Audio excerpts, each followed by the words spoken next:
Today I want to talk a little bit more about the potential differences between astral projection and lucid dreaming, and some new insight that I've had on the subject that I got from the recent lucid dreaming livestream.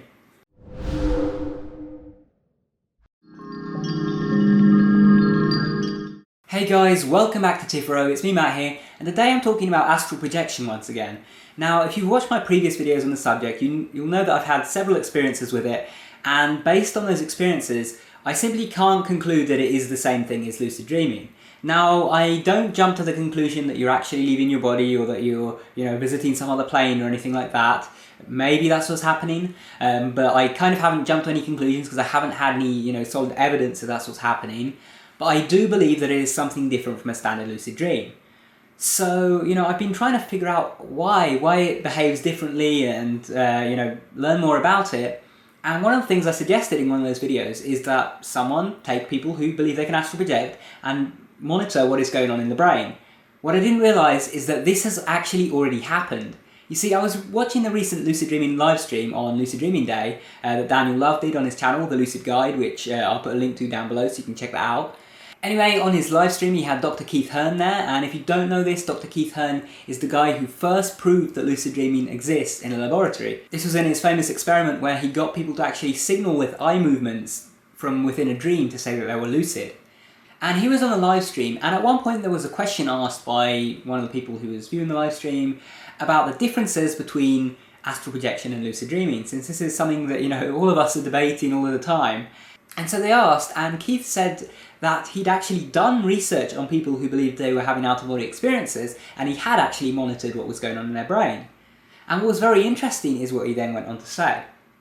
Now, he said that these people who believed they were leaving their body were actually asleep, but they weren't in REM like when you're lucid dreaming. They were in stage 1 sleep, which is the lightest stage of sleep where you're just barely asleep and where anything can just snap you out of it right away. The other thing he mentioned is that their brainwaves, when you looked at their brainwaves, were all in alpha, all of these people who were in this state, whereas lucid dreaming people are in gamma. So this is actually a study that has been done that has actually found something different going on here. So there is some different experience going on here, this study suggests. Now this does raise some questions and leave me with more confusion as well, because for me, the experiences I've had with astral projection were, directly entered after going from a lucid dream into sleep paralysis and then into, astral projection, which would suggest that I was in REM. I don't know enough about how the different stages of sleep work to know if you could perhaps, go from REM into stage 1, transition into it or something like that. I don't know if what they were experiencing was something different to what I experienced, but whatever it was, this is very, very interesting, and I'm kind of surprised that this hasn't been talked about before, because this is pretty huge if you're interested in this subject.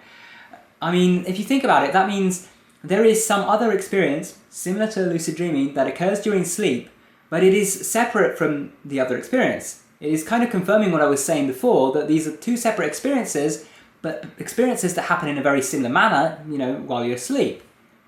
And it also raises the other question, because if you think of this like a type of dreaming that occurs in stage 1 sleep, if you say astral projection is a type of dreaming that occurs in stage 1 sleep, and your regular lucid dream is one that occurs in REM sleep, then what about the other stages of sleep? Is there a corresponding, type of dreaming that goes with each one? Maybe there are, and maybe these explain a lot of these interesting experiences that we have.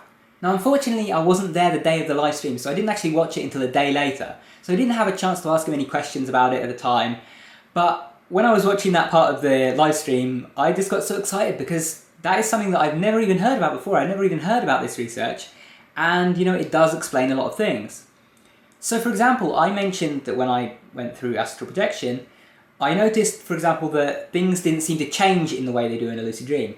Now there may have been some shifting going on, but it wasn't like a lucid dream where pretty much everything seems unstable. I could look at something, look away, look back, look away, look back, and the thing would be identical to what it was before. It didn't change.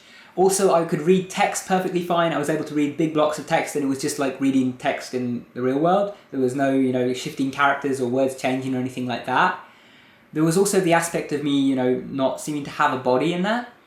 And it's possible that this kind of more realistic state that you experience could be related to the brainwave state that you're in. You see, gamma brainwaves, the ones that you're creating when you're lucid dreaming, are very, very high frequency, and it could be that that means that there's a lot going on, a lot of shifting, a lot of these things going on. And it could be that all this shifting isn't happening with astral projection because you're in a different brainwave state.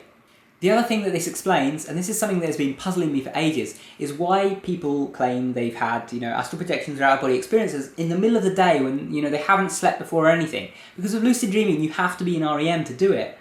And so it struck me as odd that, if people are thinking that these are the same experiences, how come you can do one of them in the middle of the day at any time, whereas the other one you can't? But this would actually explain that.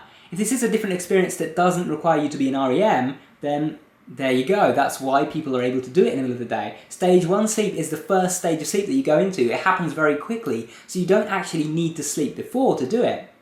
It may even also explain why I had so many problems inducing astral projection, and why a lot of people have problems, because in general, we're taught to do it the same way as lucid dreaming. In other words, we're taught to prepare the same way as for a lucid dream by getting into REM first and then performing whatever method we choose.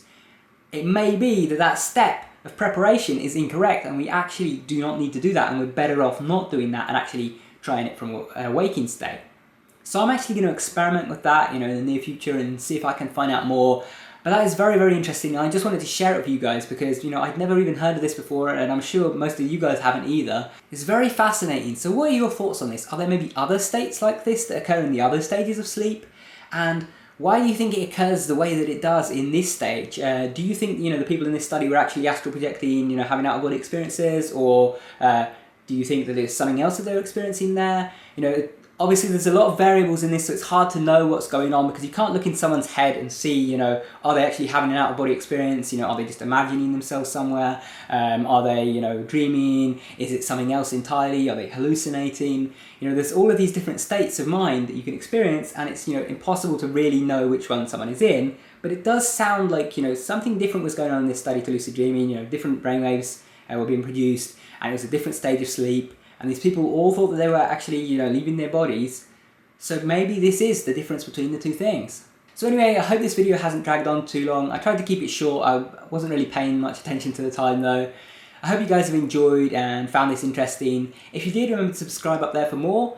And also check out my Patreon page. I post updates there, about what's going to be coming out next week and so on. You can check it out without supporting the channel. You don't have to actually support if you go there. But I post all sorts of things there, so check that out. Thank you guys for watching. Take care.